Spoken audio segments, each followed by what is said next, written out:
Zcela zásadní novinkou v programu firmy Scoutguard je nový model Scoutguard 550M, který je prvním modelem v této firmy vybavený GSM bránou.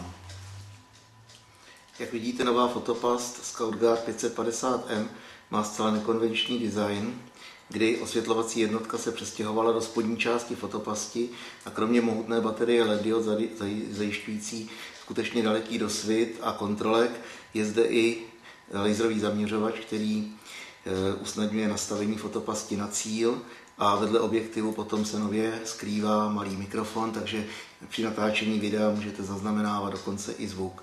V horní části fotopasti, kde právě bývá zvykem vídat osvětlovací jednotku, je nyní displej, a to z toho důvodu, že fotopast se ovládá dálkovým ovladačem, který je bezdrátový, takže veškeré nastavení a prohlížení obrázku se děje prostřednictvím tohoto displeje.